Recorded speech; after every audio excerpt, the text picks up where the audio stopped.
Good afternoon and welcome to the webinar, Communication, Increase Awareness of Understanding Suicide and Reduce Fear of Suicidal People. My name is Christy Buck and I'm the Executive Director of the Mental Health Foundation of West Michigan. I've had 33 years of experience of mental health awareness. Good afternoon, I'm Jeff Elhart, owner of Elhart Automotive Campus. We're a car dealership, second generation. We'll be celebrating 55 years in business next week. Also, I'm a suicide loss survivor. I actually lost my brother 5 years ago next week.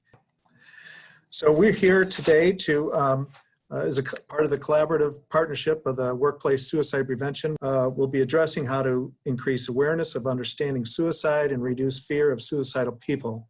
At the same time, communication addresses the stigma attached to suicide and the major contributing factors to having suicide ideation. So why is this important and what does this principle practice entail? Well, to prevent suicide, we need to be able to talk about it openly without fear or shame, but how we talk about suicide matters. These conversations can be helpful or they can be harmful.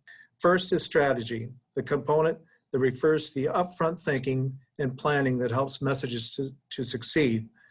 Next is safety. The safety or safe messaging component of the framework focuses on avoiding potentially harmful messaging content. So there's some simple do's and don'ts, but we're going to concentrate on the don'ts to avoid in public communications, which could be unsafe or unhelpful. First of all, don't show or describe suicide methods or locations. Don't include personal details of people who have died by suicide. Don't glorify or romanticized suicide. Don't portray suicide behavior as more common than it is or as a typical way of coping with adversity. Don't use data or language that suggests suicide is inevitable or unsolvable. Don't reinforce negative stereotypes, myths, or stigma. And don't use stigmatizing language such as committed suicide or failed attempt or unsuccessful suicide. Besides the don'ts, practice spread the word about safety. Be consistent in your message and increase safety by conveying a positive narrative. There are actions that people can take to help prevent suicide. Prevention works.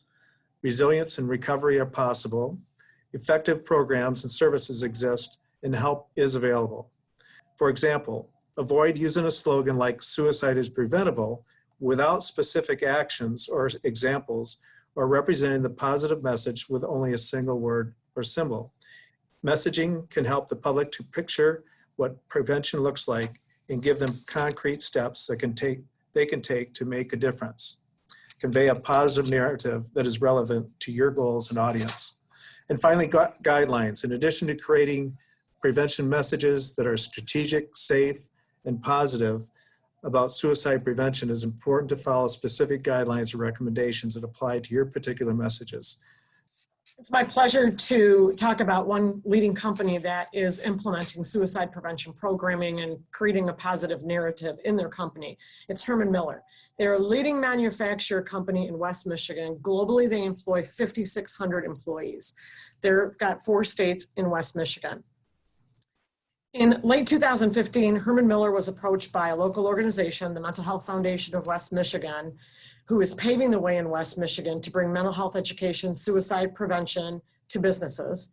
Following our initial meeting, the leadership team from Herman Miller met and proceeded to develop strategy to bring this much needed education to their team members. In January of 2016, the partnership with the local organization, the Mental Health Foundation of West Michigan, Be Nice, and Herman Miller began to bring their mental health education, suicide prevention program to the company through action hours offered at lunchtime. The presenters were from the mental health organization.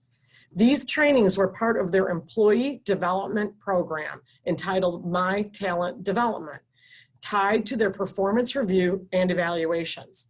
This program for Herman Miller provided positive messaging narrative with an action plan, Be Nice, that in itself is positive and provides an action tool for mental health awareness, suicide prevention. They're a great company. They're doing just such a great job here in West Michigan. As we move from the United States, we moved to Bell which is Bell Canada, and a very interesting company in what they're doing in Canada. The experience of Bell Canada, first of all, it's a workforce that comprises of 52,000 employees, of which 44% are union employees. And through their leadership training and buy-in, employee awareness and educational initiatives and EAPs, their ROI, as they have calculated, since they've been doing this for the last 8 years and committed to this suicide prevention within their workplace, their return on investment has been 410%. So every dollar that they spend, they're receiving $4.10 back in terms of reduction of short-term and long-term disability claims. Then we move down to all the people on the bottom. That's our company, Elhart Automotive Campus, small company, 135 employees. To give you an example from a small, medium to large company in terms of what we do in suicide prevention education, all the way to the point of contributing $100 to suicide prevention in our area for every vehicle that we sell. Supporting details, impact of effective messaging based on the National Action Alliance it's important to repeat it and believe it. The study shows that repetition brings additional exposure and belief to the opinion of people that they can believe in it, and then becomes memorable. And through effective messaging, by having something that's memorable, through repeating and believing it, it becomes that much more impacting. So one way of having effective messaging is, as you see pictured here, is this triangle. And we use this Be Nice action plan, which first step is to understand what you need to notice. If you don't have the knowledge of what you need to notice, how are you going to invite yourself? So next step would be to invite. And I'm going to invite myself to have tough conversations with folks and to actually talk about mental health and to correct language when there may be stigma present. And then in addition, the top step is to challenge by asking tough questions whether or not somebody is thinking about suicide.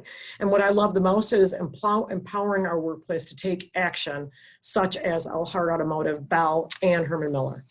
So what are some of the action steps? Again, create a work environment that fosters communication, a sense of belonging, connecting, respecting, positive narrative. How? Provide knowledge of suicide prevention and understanding suicidal people with evidence-based training, i.e. there is mental health first aid. Create confidence of suicide prevention and understanding suicidal people with consistent messaging to create common language. One would be nice. 3, follow action to occur through empowering employees that everyone is a lifeguard. And that concludes our presentation, ladies and gentlemen. The last slide here is the resources and references. And also we encourage you to take the pledge at workplacesuicideprevention.org or .com, excuse me.